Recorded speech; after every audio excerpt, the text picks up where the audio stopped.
পশ্চিমবঙ্গ ফার্মাসিউটিক্যালের তৈরি রিঙ্গাল lactate saline নিয়ে তোলপাড়ের মধ্যেই মেদিনীপুর মেডিকেল কলেজের 12 জন চিকিৎসককে সাসপেন্ড করলেন মুখ্যমন্ত্রী। তার দাবি, প্রসূতির মৃত্যু ও সংকটজনক পরিস্থিতির জন্য এরাই দায়ী।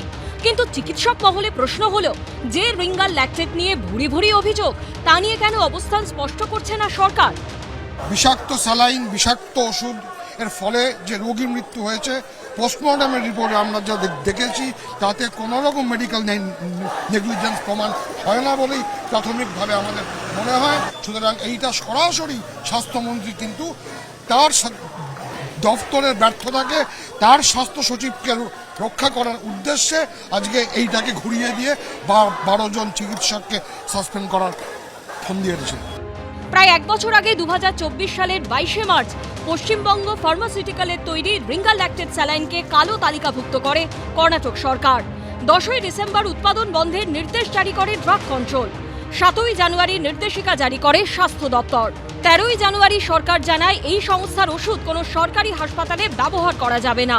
চিকিৎসক মহলে প্রথম প্রশ্ন হলো, কর্ণাটক শুরুতেই ব্যবস্থা নিল, পশ্চিমবঙ্গ কেন তা করল না?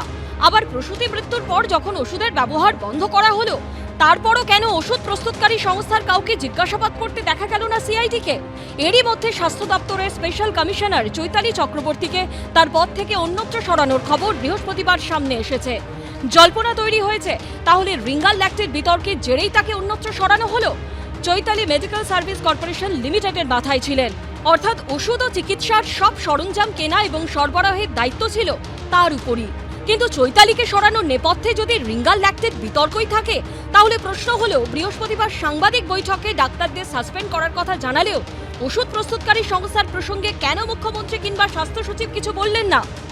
এই যে স্যালাইনের কথা আপনারা বলছেন, অনেক স্টেটে এখনো চলছে, খোঁজ নিন, তারা কিন্তু এটা ব্যবহার করছে। এর মধ্যে অন্য কোনো কাহিনী থাকতে পারে, আমি এর মধ্যে যাব না। আমরা বন্ধ করে দিয়েছি, আমরা ভালো করে এটাকে রিটেস্ট করব। আবার যদি রিঙ্গাল ল্যাকটেটের মধ্যে কোনো দোষ না থাকে, তাহলে এতদিন পরে এসে সর্বত্র তার প্রয়োগ কেন বন্ধ করা হলো?